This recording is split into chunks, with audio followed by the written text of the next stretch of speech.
que la verdad les pido que escuchen bien, nos va a abrir la cabeza, nos va a hacer pensar bastante, nos va a meter en un mundo en el que estamos todos, pero no tenemos tiempo por ahí de detener, de desmenuzar qué es lo que está pasando. Desde Chile nos visita un consultor e investigador prestigioso, Ronald Sistek. Ronald, bienvenido al Tribuno. Muchas gracias, Pedro. Bueno, les cuento que Ronald estuvo participando en el evento del Tribuno que se hizo hoy en el Centro de Convenciones de Limache, en el marco de la Semana del Ambiente y el ciclo, bueno, eso hablemos de lo que viene. Uno de los expositores y pongo el ancla ahí, mejor dicho, en tu frase final en la que dijiste que en la próxima década vamos a vivir cambios muy fuertes. Expláyate un poco Sí, sobre eso. ¿Qué cambios? ¿A qué nos tenemos que preparar? sí, la verdad que la velocidad, tanto la velocidad de cambio como la profundidad de los cambios probablemente en la próxima década van a ser los más dramáticos que, que respecto de cualquier otra década de la que se tenga eh, registro, ¿no? Porque por un lado la tecnología exponencial, ¿no? Los cambios que vamos a tener desde la inteligencia artificial, pero al mismo tiempo los cambios que vamos a tener eh, como desde todo lo que hemos ido generando como estado de sobrecarga ecológico, social e individual. Eh, y no sé si tú lo percibes, pero es como si el tiempo se hubiera empezado a acelerar un poco desde hace un tiempo. Entonces, como que todo pasa más velozmente, los niveles de incertidumbre aumentan, los niveles de volatilidad, ni qué decir, ¿no? Y sobre todo los niveles de aumento de complejidad. Entonces, estamos hoy día como eh, enfrentados a niveles de incertidumbre que probablemente nunca habíamos tenido y a aumentos de complejidad tanto en los sistemas como en los contextos que yo creo que tampoco habíamos tenido.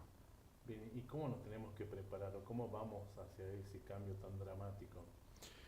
Sí, a ver, hoy día de lo que conversamos fundamentalmente tiene que ver con que dado el estado de sobrecarga y en muchos ecosistemas colapso que vemos, eh, ¿qué implicancias tiene eso?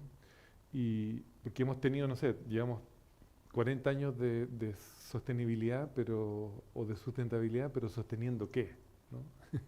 Y la verdad es que lo que hemos estado sosteniendo es un paradigma de operar en un mundo donde la única métrica válida es el crecimiento infinito en un planeta que es finito.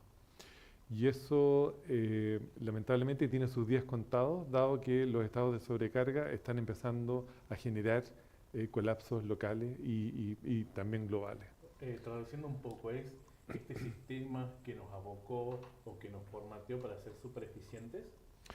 También, o sea, yo creo que cuando es interesante eso porque estamos viviendo, yo diría que el, el decaimiento de un sistema económico embebido en una biosfera que no se puede sostener solamente con la métrica de crecimiento infinito en un planeta que es finito. Y por lo tanto, esas dinámicas van a tener que empezar a cambiar y eso para el mundo organizacional va a ser dramático porque vamos a tener que resignificar modelos de negocio, estrategias de consumo y de producción. Eso va a empezar a variar eh, y, y por lo tanto, ¿cómo nos preparamos? Tenemos que prepararnos aumentando la resiliencia, probablemente tanto individual como colectiva, para poder hacer frente a niveles de incertidumbre cada vez mayores.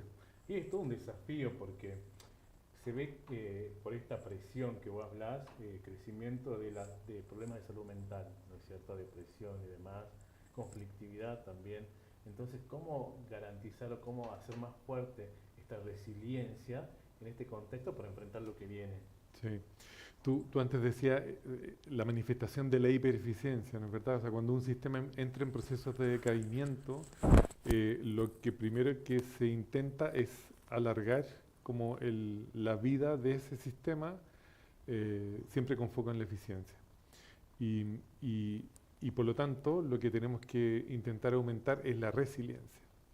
Eh, porque, porque la única manera de poder quizás soportar o abordar eh, estrategias de transformación muy grandes es desde ahí. ¿Cómo hacemos para, en la práctica, ser más resilientes, ¿no? Que es una palabra que está de moda, pero por ahí uno no entiende, es el me caigo y me levanto, a Mm, ser más fuerte, esto de ante la tormenta resisto, como el ñandú agacho la cabeza y vuelvo a claro. levantarla. ¿Qué, cómo hacemos? Bueno, eh, yo creo que no hay una respuesta porque todo depende del Depende de cada contexto, persona. ¿no es cierto? Y de cada persona. O Sí. sea, cada persona tiene su estrategia, pero fundamentalmente si esto que te voy a decir es válido para el mundo individual, pero al mismo tiempo para el mundo colectivo, ¿no? Sobre todo pensando siempre como en la mirada organizacional y de lo que hemos estado observando. em, yo diría que hay como tres grandes estrategias en el mundo organizacional que aumentan la resiliencia de corto plazo y por lo tanto en el mundo individual y vincular también. Esto es válido hasta para las parejas, te diría yo. Pero nosotros siempre lo hemos pensado desde el mundo organizacional y son como tres grandes estrategias. Como decía, la primera tiene que ver con las estrategias de creatividad. eh, en el todo lo que yo hablo lo observo en la naturaleza, ¿no? De ahí como que observo patrones y los traemos de vuelta al mundo social. Y la creatividad en el mundo natural es muy grande y hay una condición muy interesante que es que todo organismo vivo, todo ser vivo conoce, es decir, el proceso de vivir no está separado del proceso de conocer. Hay mucha evidencia en eso y los cambios en el conocer generan aprendizaje. Entonces, las organizaciones hoy día no están muy enfocadas en el aprendizaje. Vemos una y otra vez estrategias como muy lejanas o a lo más como centradas en conocimiento, pero no en aprendizaje. El aprendizaje, a diferencia del conocimiento, es un fenómeno voluntario y es un fenómeno que se produce por necesidad. Entonces yo aprendo lo que necesito y sí que realmente estoy dispuesto a eso. Entonces una estrategia de resiliencia muy buena es capturar los aprendizajes profundos en esta época de cambios radicales y distribuirlos en los tomadores de decisiones de las organizaciones lo más rápido posible. Eso aumenta la resiliencia porque aumenta la calidad de la información en un mundo lleno de información. Entonces, estrategia número uno. Bien. Estrategia Dos. número dos, ritmo. El ritmo es uno de los patrones fundamentales en el mundo natural y es cuestión de que uno haga reflexiones respecto de cómo realmente son mis propios ritmos, ¿no? Todo, como que hoy día había mucha conversación alrededor de que la gente no para y que la gente se sobrecarga y el estrés y cómo la vida nos lleva a Sí. estar en unos ritmos totalmente desvinculados del mundo natural. Pero aparte te hago un paréntesis sobre este ritmo, digamos, tan vertiginoso. Se hizo mucho culto, ¿no? De que el hombre moderno es aquel que no tiene tiempo para nada, que vive súper Exactamente. cansado, que dedica mucho tiempo al trabajo, que además es padre, madre, amigo, empresario, ciudadano, Exacto. ¿no? Entonces, ¿cómo? No queda tiempo para Claro, dormir. dormir, sí, Entonces, es súper interesante eso porque como que hemos desarrollado la capacidad de como aplaudir a aquel que se queda hasta altas horas de la noche trabajando, a aquel que está todo el día arriba de la pelota, decimos nosotros. Eh, y sin embargo, eso lo que produce al final del día es como una armonización profunda entre lo que somos y cómo estamos actuando. Entonces, si eso lo llevamos al campo organizacional, toda organización tiene un ritmo fundamental de su negocio. Y en el fondo toda la organización tiene que adaptarse a esos ritmos. Y muchas veces nos cuesta mucho adaptarnos a esos ritmos o muchas veces está muy mal generada la estructura organizacional o la estrategia de toma de decisiones para que ese ritmo se pueda llevar. Entonces, segunda como tema interesante es como cómo realmente adaptamos nuestras organizaciones a los ritmos eh, core de cada negocio de la manera más creativa posible. ¿Y el tercer punto? Y el tercer punto tiene que ver con la polaridad. La polaridad en el mundo natural también es muy masiva, día-noche, ¿no es cierto?, humedad, sequedad, o sea, y si eso lo llevamos a procesos cognitivos humanos, vemos que la polaridad está representada en las organizaciones por las múltiples perspectivas respecto de un mismo fenómeno.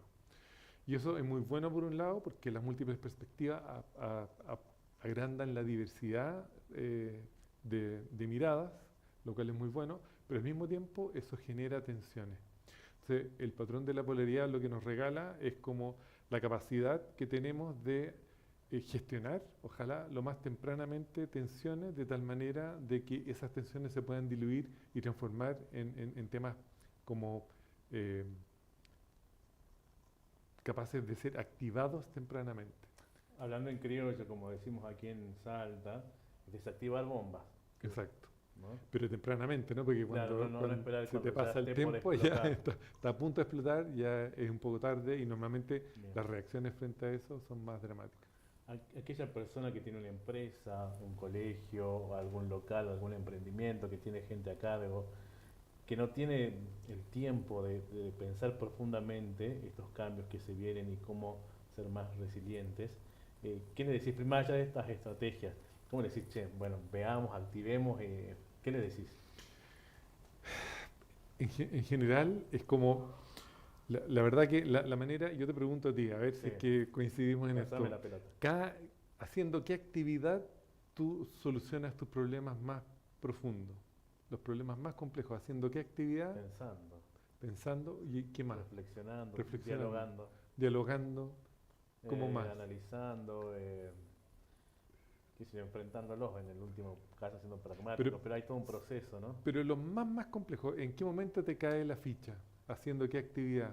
Cuando estoy despejado, cuando tengo tiempo de ocio. Exactamente, exactamente. Entonces, si tú me dices, ¿qué recomendación yo le doy a todos los cargos de liderazgo de una empresa? Es regálense tiempo para poder suspender la concentración, porque es ese el espacio que se abre para la solución de las problemáticas más profundas. Mucha gente me responde en la ducha, en el baño, Cocinando. cocinando, lavando los platos, saliendo a caminar, haciendo yoga, saliendo a correr. O sea, el ser humano genera nuevas capacidad cognitiva, nuevas redes neuronales, cada vez que suspende la concentración. Si tú me dices qué actividad es útil para aumentar la resiliencia, así muy pragmáticamente, es suspendiendo, regalándose tiempo para suspender la concentración, para dialogar con otras partes de la organización, para salir a caminar, a reflexionar juntos.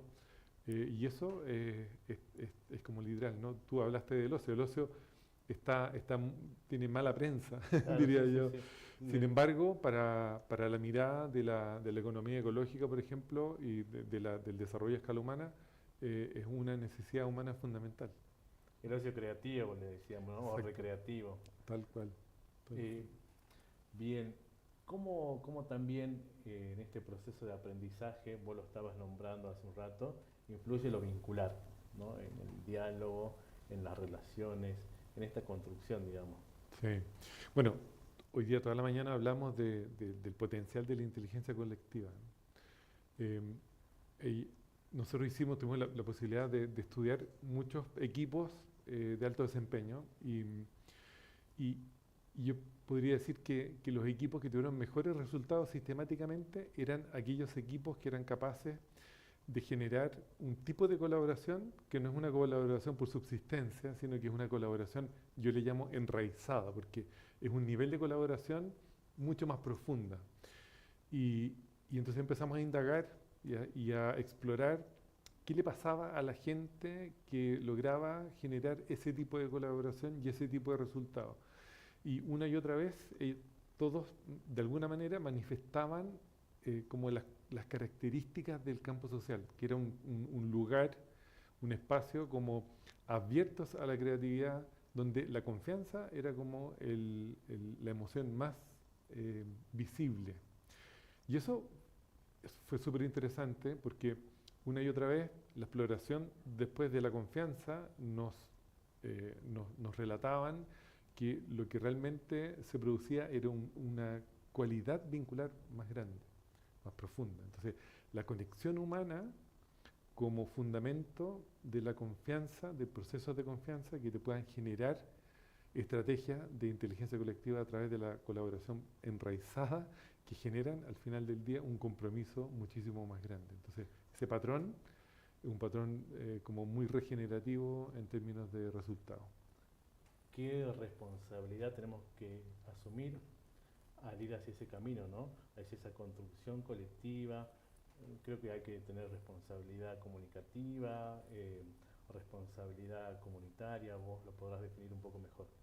Sí, a ver, yo siempre pienso que el contexto está antes que la acción, ¿no? Que la reacción. Entonces, si es que el contexto es un contexto de crisis, lo más relevante frente a una crisis es salir de la crisis, por lo tanto hay que accionar, ¿no? Entonces, los estilos de liderazgo, yo creo que hay una conversación así muy, muy interesante, porque cuando hay crisis, el estilo de liderazgo tiene que ser resolutivo, ¿sí? Salir de la crisis.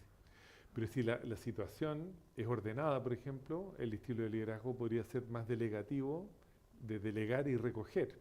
Y yo le agrego más valor a las temáticas más complejas. Entonces, cuando el contexto es ordenado, delego. Cuando el contexto es crítico, acciono. Pero cuando el contexto es entre complicado y complejo, hay cada vez más evidencia de que ahí la colaboración es una necesidad, porque la capacidad individual para enfrentar la complejidad es cada vez menor. Por lo tanto, se abre todo un espacio justamente para la inteligencia colectiva fundamentada en el vínculo en estos espacios de confianza. Entonces, el estilo de liderazgo en un contexto de complejidad es más facilitador y más exploratorio, más que de planificación, es más exploratorio de posibilidades para poder entender cuáles son las soluciones que nos pueden ayudar a salir de esa complejidad. Hay un postulado sociológico, permíteme aporte, seguramente lo sabes, que es el hombre popular y su circunstancia, ¿no? El hombre y su circunstancia, la circunstancia del hombre como más equilibrado, no tan antropocéntrico, individualista, sino es todo el contexto. Claro, no hay un estilo, hay un estilo para cada contexto. Entonces, apoyo totalmente eso. Y si bien cada contexto exige un liderazgo diferencial, ¿hay algún patrón común, transversal al líder? Yo creo que justamente la capacidad de reconocer el contexto para mí es lo más fundamental para un cargo de liderazgo, porque en la medida que uno identifica el contexto, la capacidad se abre, se dispone, ¿se entiende? Es lo que le pedíamos antes a los políticos, esto de cintura política, hay que tener exactamente, hay que tener cintura en el liderazgo. Lo que está detrás de la cintura política es la capacidad de reconocer el ambiente donde yo voy a operar. Y en este ambiente tan cambiante y en donde hay choques de generaciones incluso, porque los jóvenes vienen con otro chip, ¿no? La valoración del tiempo en muchos casos está por la productividad, el trabajo y todas estas obligaciones que nos han impuesto a lo largo de nuestras familias, digamos, ¿no? ¿Cómo un liderazgo puede, digamos, ser la conjunción de estas generaciones? Qué buena pregunta. Mira, hay harta investigación en el mundo alrededor de eso y nosotros también hemos participado en un par de experimentos. La verdad que nosotros experimentamos harto con nuestros clientes y hemos identificado algo que es súper interesante, que es que las generaciones nuevas, o el ser humano más bien, hasta los 25 años, tiene un nivel de creatividad muy interesante, eso asociado hoy a una capacidad de gestión de la tecnología muy, muy alta. Entonces, hay un alto nivel de creatividad en gente hasta como los 26, 28 años, 30 pongámosle. De ahí baja la creatividad, pero aumenta la capacidad operativa. Y luego la creatividad se recupera después de los 45. Y esto es una cuestión de supervivencia, ¿no? Porque entre los 28 y los 45 estamos construyendo familia a Sí. nivel como antropológico y por lo tanto el foco es hacer. Entonces, ¿qué es lo que hacemos? Muchas veces desarrollamos solución a problemáticas organizacionales juntando tríos de distintas etapas etarias, Ajá, qué interesante donde eso. maximizamos la creatividad y además tenemos una persona que es muy buena para operar. Entonces, ahora, la creatividad del joven es distinta a la creatividad del adulto. ¿En qué se diferencia? Fundamentalmente es que la creatividad del adulto es sintética e integrativa, la creatividad del joven es como exploratoria. Entonces tenemos dos tipos de creatividad muy interesantes que se complementan, además con una persona que pueda ejecutar muy fácilmente. Entonces hemos identificado que más que ver problemáticas, lo que hay que hacer es que más que intentar cambiar a la persona, es cambiar la naturaleza del vínculo de tal manera que puedan desarrollar soluciones con novedad. Insisto en esto, no es la persona, sino el contexto, las Tal cual. circunstancias. Y en el fondo es mucho más sencillo cambiar la naturaleza del vínculo que intentar cambiar a las personas muchas veces. Bien, o sea, aquella persona que tiene una organización, que anote, Dese la tres oportunidad. personas, uno de 25 a 28 años, que tiene la creatividad exploratoria, como lo dijiste, alguien que sea más ejecutivo, o sea, que resuelva por resolver, porque está en esa etapa de la Entre vida en 30 y que hay que... 40, muy buena para Sí. ejecutar. Y después el de 40 años que tiene otro tipo de creatividad. Exacto. Interesante. Y llevándolo un poco a los autores, o lo que está viviendo, digamos, ¿no? La literatura, la filosofía, se ve, por lo que vamos leyendo, esta cuestión del hombre más descontracturado, ¿no? O sea, más focalizado en las emociones, más permisivo, que antes no estaba con el formato de tenés que, si sos hombre, no llorar, casarte, tener hijos, tener un solo empleo y la mujer estar en un segundo lugar. Mm. Esto que ya viene desde hace rato en la literatura, en lo filosófico, en lo sociológico, ¿se está yendo a la práctica en lo organizacional?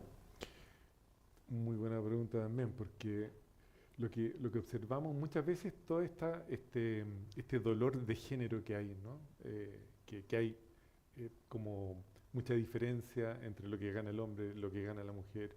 El Como que famoso techo de cristal que hay para las mujeres. exacto. Y eso se está empezando a diluir, yo creo que falta mucho por hacer, pero yo creo que lo que está en la raíz de eso no tiene que ver con el género, sino que tiene que ver con esta idea de la supresión de lo femenino en ambos géneros para poder operar en un mundo altamente jerárquico. Y eso lo que ha desencadenado, yo creo que históricamente, es la como fraccionamiento del ser humano en distintas partes de uno para operar en distintos momentos del día, ¿no? Entonces, yo me pongo el sombrero del trabajo y por lo tanto dejo mi emoción en la casa para poder operar desde una mirada como muy como conectada con este mundo jerárquico. Y luego, bueno, me pongo otro sombrero, pero lo que se ha estado descubriendo es que el ser humano es un ser de mucha complejidad, eh, fundamentalmente porque cambiamos nuestra identidad cada vez que cambiamos nuestro rol. ¿Entiendes? O sea, tú ¿Cómo es estás, eso? te explico al tiro, Sí, tú ahora estás conversando conmigo en tu rol de profesional, de sí. entrevistador, pero te llama tu hija, tu hijo, no sé si tienes hijos, No, no pero tengo. no, pero te llama Bueno, tu me llama el que mujer o te quiere, llama sí. quien sea, ¿no? Sí, alguien Y que tenga uno, afecto. imagínate, no sé, una pareja, te llama tu pareja y tú automáticamente cambias tu rol al rol de Sí, pareja y por sí. lo tanto le respondes desde un lugar de una identidad distinta. Nosotros lo que hace el ser humano es que cambia rápidamente de identidad cada vez y somos seres multiidentitarios. Esa es la naturaleza del ser humano. Es multiidentitaria en el tiempo y la persona en realidad no está fraccionada. Entonces lo que estamos experimentando en los últimos años es como la realidad de poder llevar todas las partes de mí al lugar de trabajo y todas las partes de mí Claro. de vuelta en todo lo que yo haga. Sabes que con eso me estás derribando un mito que incluso lo planteaba del síndrome del impostor. Que digo, bueno, una persona que en un tal lugar, yo lo estoy explicando muy coloquialmente, creo que es mucho más complejo, pero permíteme esto, que en un lugar se muestra de una forma, pero en otro de otra. Por ejemplo, alguien súper serio y que después está con sus amigos y es un tiro al aire, Total. ¿no? Un poco eso, Claro. hay que permitirnos eso. Yo creo que tenemos que permitirnos ser realmente como somos en todos los lugares donde estamos, ¿no? Que realmente fluya eso genuino que está en uno para no estar todo el tiempo como justamente con el síndrome del impostor, como eh, apaciguando al Pedro que tienes Claro. dentro, ¿no? Y mayormente que esas posturas que tomamos es para satisfacer la mirada de otros, ¿no? Para Exactamente, cumplir un rol, pero no desde lo que queremos, ni de sentirnos cómodos, sino de hacer esto más efectivo, de mostrarnos que podemos y demás, ¿no? exactamente. Vivimos muchas veces para el resto, ¿no? Y no, entonces como que perdemos mucha parte de nuestra genuinidad, ¿no? Genuino, De sí. ser genuinos eh, en el camino. Y en esta conversación colectiva que tenemos que darnos más, ¿cómo miramos y cómo resolvemos frente a la crisis ambiental? ¿Qué de ahí derribamos? ¿En qué somos Mm, caretas, como decimos aquí en Argentina? Eh, Decimos pero no hacemos. sí, ¿Qué compromiso real hay que tomar?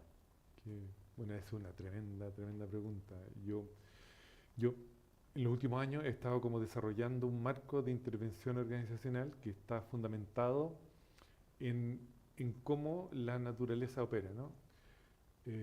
¿Y por qué te digo esto? Porque la naturaleza opera eh, con mucha claridad respecto del sentido de dirección que tiene. Es decir, la naturaleza siempre va a, a evolucionar hacia más vitalidad, más integridad, más salud y más belleza.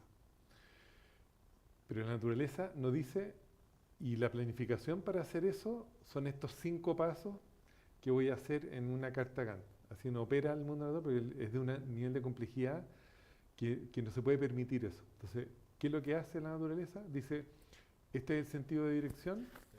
yo estoy aquí en este momento, ¿cuál es el próximo paso plausible en esa dirección? Y así opera. Entonces, en lo que he estado, diría en los últimos 20 años, es decir, bueno, ¿cómo esto lo llevamos a las organizaciones? Y cómo desde una mirada, porque partiendo de la base de que la sostenibilidad, dado el estado de sobrecarga que tenemos, la sostenibilidad tiene que ser algo estratégico en las organizaciones. Por lo tanto, tiene que ser parte de los lineamientos estratégicos. Entonces, si es que estamos de acuerdo en eso, eh, todas las organizaciones están en distintas etapas, ¿no? Entonces, mi recomendación para una organización es decir, bueno, tenemos esta dirección de viaje de la sostenibilidad. ¿Dónde estoy parado ahora? ¿Y cuál es el próximo paso plausible para mi organización en esa dirección? Entonces, quizá no vamos a lograr grandes avances en poco tiempo, pero la sistemática avance de esto que yo llamo el adyacente posible organizacional en el tiempo nos puede ayudar a generar cambios bastante más radicales. ¿Cómo combinar eso en organizaciones en las que la clave era tener objetivos claros, ¿no? Decir, vamos a aumentar las ventas, vamos a hacer que más gente dé clic a tal red social, vamos a hacer que más gente entre al local, que básicamente, bueno, el objetivo de cada empresa, con este paso que es marcar el camino, como decíamos, disfrutar el proceso sería, Es una buena analogía porque estamos demasiado. Cuando diseñamos un objetivo, lo que produce eso es que no vemos lo periférico, lo que aparece, ¿no? El ser humano solamente ve lo que espera ver. Entonces nos perdemos de toda la mirada periférica del proceso. Entonces, cuando, cuando como los, los contextos aumenten en complejidad, ese objetivo y los 4 pasos para llegar a él empiezan a caerse en el camino, porque cuando yo doy el primer paso, ya el segundo me cambió el contexto y ya no puedo operar como el plan. Entonces ahí decimos, bueno, ajustemos. Entonces esa idea de caminar y ajustar es algo que se está transformando en una estrategia cada vez más como realista, y cada vez que hablo con un director o con un gerente y le digo, mira, esta idea es como la naturaleza opera, en pequeños pasos plausibles, ajustando en el camino con mucha retroalimentación en tiempo real y aprendiendo mucho de eso y recombinando eso y gestionando las tensiones y adaptándose a los ritmos del negocio. Cuando todo eso se comprende, uno se da cuenta de que es mucho más real que lo otro. Y entonces esa es como la verdad que quien, es, quien está en un cargo de liderazgo y ve la naturaleza de la incertidumbre por delante, entiende muy bien esto que te estoy describiendo. Bien, me llamó mucho la atención una frase que dijiste esta mañana, es que las transformaciones se dan por amor o por dolor. Durísimo. O sea, durísimo si se dan por dolor, pero si se dan por amor, bueno, creo que uno puede aprender más. ¿Cómo diferenciamos? ¿Cómo es ese proceso de Sí, transformación? sí, yo soy un convencido de que esas dos estrategias son las dos estrategias más masivas para generar transformación en el ser humano. Y yo creo que es cuestión de que uno haga memoria las veces que se ha transformado por ambas, ¿no? Pero entonces cuando hay amor en el proceso, pucha, es muy motivador todo el proceso y uno genera ciertas transformaciones y transfiguraciones y reconciliaciones, producto de esa energía, ¿no es cierto?, amorosa.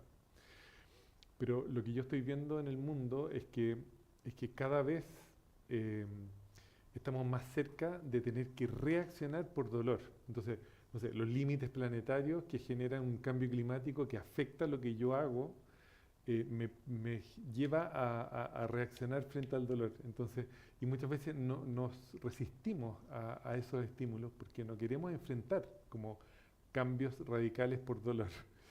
Pero y hasta que el dolor de cambiar es menor que el dolor de permanecer igual. Y esto en lo relacional Sí. se produce también, ¿no? O sea, muchas veces me quedo pegado en una relación, a pesar de que me hace mal, hasta que soy consciente de que cambiar esa relación o salirme de esa relación puede ser más, digamos, saludable que permanecer ahí, ¿no? Eso mismo ocurre a nivel organizacional frente a los desafíos que vienen del exterior. Cambio climático, ¿no es cierto? Pérdida de biodiversidad que afecta a muchos de las, ¿cómo se llama? De los trabajos que están vinculados con la tierra. Eh, pero al mismo tiempo, estados de sobrecarga de los equipos de trabajo. O sea, estamos enfrentando muchísimos desafíos que son, que son cada vez más seguidos, con cambios bastante más radicales de contexto de lo que ocurría antes, ¿no? Antes alguien entraba en una empresa, y yo hablo con la gente de la edad de mi padre, ¿no es cierto? Sí. Hacían carrera durante 30 años en una empresa, y evidenciaban la estabilidad, las planificaciones estratégicas se hacían a 10 años y se cumplían A rajatabla. a rajatabla. Y yo, Sí, sí. la última planificación estratégica que hicimos en una organización, el acuerdo con la organización fue mirar a 3 años, pero actualizar cada 6 meses. Porque en 6 meses muchas veces cambian los panoramas radicalmente y ¿Qué uno tiene... parámetros pones en 6 meses, me dijiste? Sí, ¿Qué se evalúa? Depende de la organización, entiendo, pero sí, si podés comentar una sí. generalidad. Mira, en general las planificaciones en instituciones Ujú. pueden mirarse un poco más a largo plazo porque las Sí. instituciones tienen estructuras bastante más rígidas y tienen como gobernanza de un tipo como un poco más preestablecido, ¿no? Pero Ujú. en una organización mediana eh, te cambian, o sea, en Argentina yo tengo que reconocer que son eh, personas que viven en niveles de complejidad eventualmente mayores al resto de América Latina, y por lo tanto tienen una capacidad de resiliencia muy mayor. Y yo converso y trabajo mucho en Argentina y admiro mucho la capacidad que tienen de enfrentar los cambios en los contextos. Entonces, es como decir, bueno, podemos eh, prever eh, la inflación hasta antes de este año. No podíamos No. preverla y tenían que actualizar precio, estrategia, incluso Sí, sí. más cerca de Proyecciones 6 meses. salariales. O sea, algunas cosas hay que verlas mes a mes, otras cosas hay que verlas cada 3 meses, otras cada 6 meses, otras anualmente. Pero lo que te quiero decir y lo interesante de esto es que hay que, el fenómeno de la actualización del contexto es cada vez más corta dado el aumento de la incertidumbre. Y eso es Bien. súper interesante. El famoso cortoplacismo, pero en el buen, en el En el buen buen sentido. sentido, claro. Claro. Si tuvieras un pizarrón y describir algunas características sintéticas de transformación, crecimiento y desarrollo, ¿cómo las harías? Gracias por esa pregunta. Crecer no es malo. En la naturaleza todo crece, pero crecer tiene un límite, ¿no? Entonces, en la naturaleza un árbol crece hasta que literalmente detiene su crecimiento, pero nunca detiene su desarrollo. Es decir, el desarrollo puede ser infinito, pero el crecimiento no. Y eso, llevado al mundo organizacional, a veces se malinterpreta porque creemos que podemos crecer infinitamente en algo. Y en la experiencia que hemos tenido en los últimos años, hemos entrado en esa conversación con las empresas.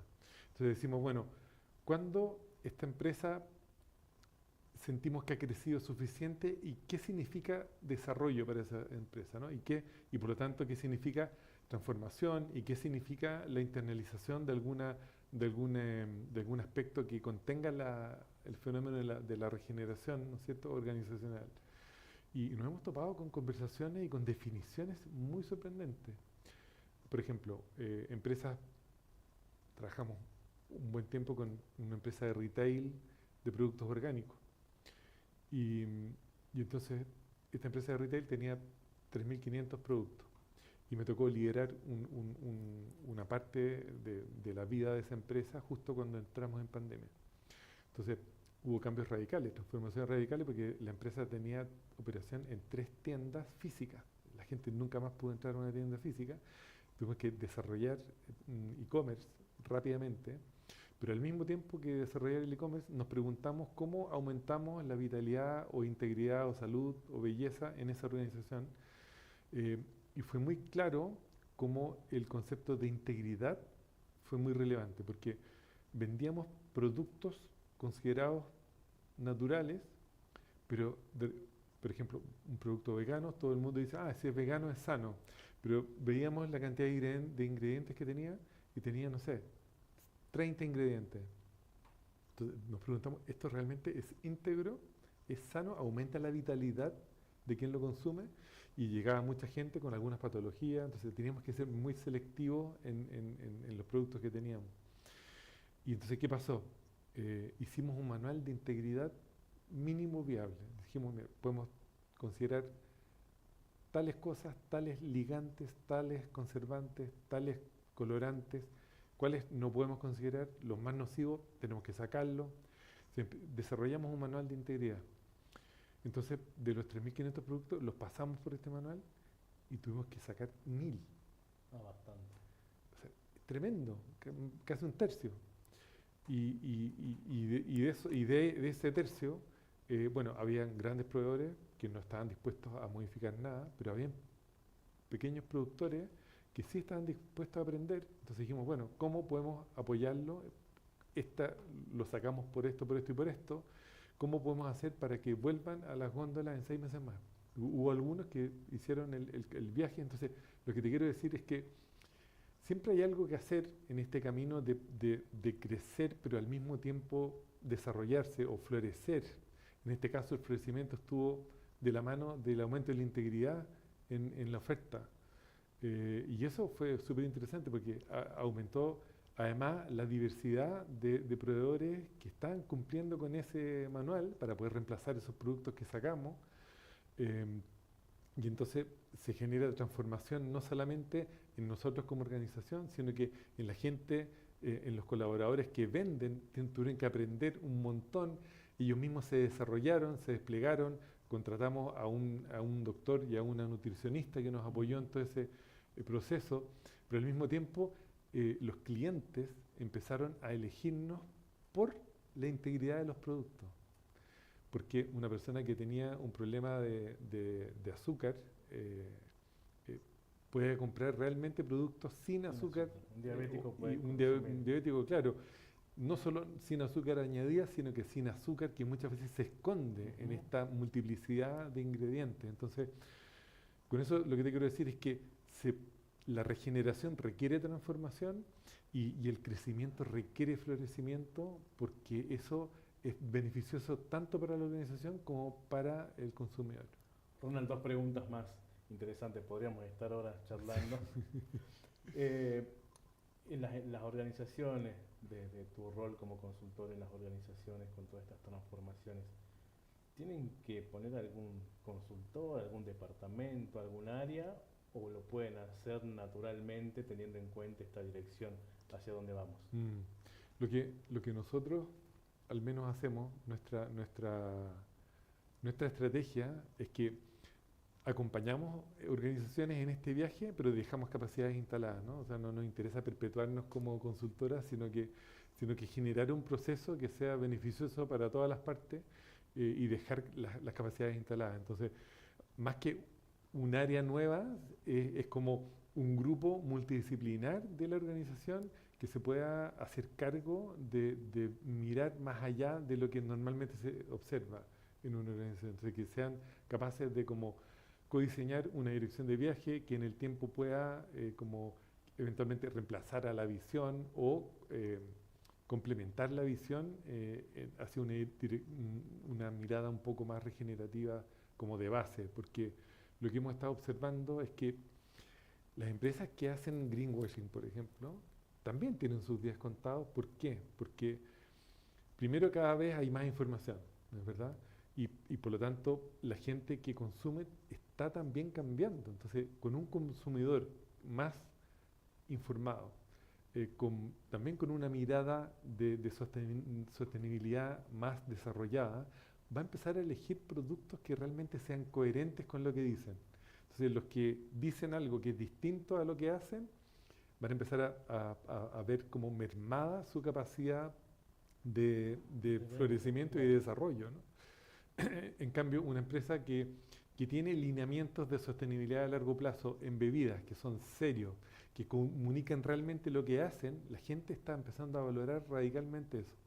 Entonces yo creo que hay mucho por hacer y si esas capacidades las desarrolla un equipo multidisciplinario dentro de una organización, yo creo que hay mucho que poder avanzar en muy por corto tiempo. Bueno, me queda una imagen, puedo decirme si mi imaginario quedé confundido. Me imagino a un Superman y a una Mujer Maravilla obsoletos en las organizaciones de hoy en día, en pos de dar pie a la sostenibilidad colectiva. Súper interesante la imagen porque yo no creo mucho en los liderazgos heroicos en las organizaciones. Cada vez creo más en que las comunidades organizacionales están llenas de líderes y está en la capacidad de crear las condiciones para que esos liderazgos emerjan. Yo diría que el potencial de desarrollo en el largo plazo. Y te cuento una historia, porque ¿cómo grafico esto? Estamos haciendo una planificación estratégica en una organización de unas 180 personas. Y era una planificación participativa. La primera línea quería que todo el mundo participara. Entonces levantamos los sueños respecto de la organización, en el 100% de la organización. Y después esos sueños, hicimos mesas de 10 personas cada una, y les dijimos, ¿por qué no desarrollan lo que ustedes piensan que podría ser el propósito o la meta de este año para la organización? Y entonces cada mesa desarrolló una meta colaborativamente. Y luego se juntaban dos mesas y seguían en ese proceso de integrar esas dos metas hasta que llegamos a 5 propuestas. Cada grupo de esas 5 propuestas tenía que mandar a un representante de la organización a los últimos 5 que hacían ese proceso. Y el proceso para codefinir la versión final era un proceso participativo donde participaban los representantes elegidos de cada uno de estos grupos. Entonces llegaron 5 personas a participar de la definición final de la meta o el propósito para el año. Entonces, y esas 5 personas eran de 5 lugares distintos de la organización.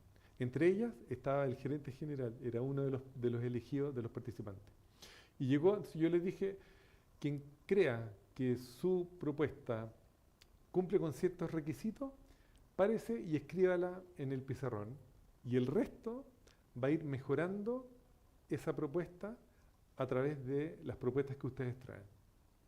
Se para esta persona, la escribe en el pizarrón, y esperamos 20 minutos y nadie se paró para mejorarla. Entonces, eh, fue muy interesante porque le pregunté a la persona, o sea, primero les pregunté qué les pasó, que por qué no hicieron lo que habían hecho en todas las partes previas, ¿no?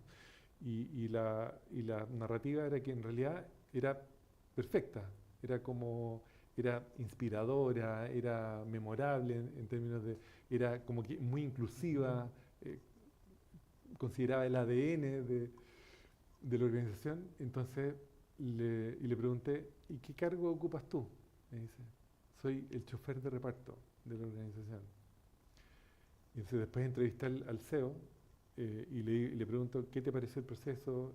Y por qué no, era una persona bastante extrovertida, de una capacidad bastante increíble. Me dijo, la verdad es que miré eso y no tenía ninguna palabra que cambiar. Y me sorprendió que haya sido Juan, el chofer de reparto, el que haya sido. Entonces después fui a entrevistar a Juan. Y le digo, ¿y de dónde sacaste tú esas capacidades? ¿No? Me dijo, lo que pasa es que yo soy poeta. Entonces, ¿qué es lo que te quiero decir con esta historia? Que cuando se crean las condiciones en un organismo para permitir que ciertos liderazgos emerjan situacionalmente, la empresa siempre se enriquece porque siempre hay alguien que tiene algo que aportar cuando las condiciones están creadas. La última, la yapa. ¿Y cómo percibimos que alguien, es cruel lo que voy a decir, es obsoleto a una organización? Uf. Bueno, muchas veces pasa que esa obsolescencia evidencia una tensión muy grande, ¿no? Eh, y, y si, y muchas veces toca la mala como experiencia de tener que decir, bueno, hasta acá estuvo genial, si es que no hay una posibilidad de capacitación, ¿no? Porque la obsolescencia eh, en el ser humano no se programa, ¿no? Se va produciendo probablemente naturalmente. Entonces, yo, antes de esa decisión como de desvinculación, de recombinación, que lamentablemente o afortunadamente la naturaleza, una de las estrategias de evolución en el mundo natural es la recombinación. Entonces yo no es que sea amigo de la recombinación, pero hay casos en que la recombinación puede significar una revitalización organizacional. Entonces cuando eso ocurre y todos lo ven y se genera una tensión, yo digo, bueno, ¿cómo es la mejor manera de hacer un proceso offboarding donde se reconozca todo lo que esa persona eh, compartió durante el tiempo que lo pudo hacer y cómo podemos generar la mayor dignidad en un proceso de desvinculación de esa persona? Bien. Ronald, te agradezco muchísimo que hayas venido. Sé que estuviste conociendo un poco de Salta, que espero que te Muy caiga sorprendido, bien. precioso la verdad. Y gracias por venir al Tribuno y por tener esta charla profunda y por compartir un poco tu trabajo, lo que es el trabajo con las organizaciones. Te agradezco mucho a las personas que están viendo este streaming. Pueden verlo mejor en las redes sociales del Tribuno, también en la página de internet y próximamente esta nota también en la edición digital. Muchas gracias. Muchas gracias a ti.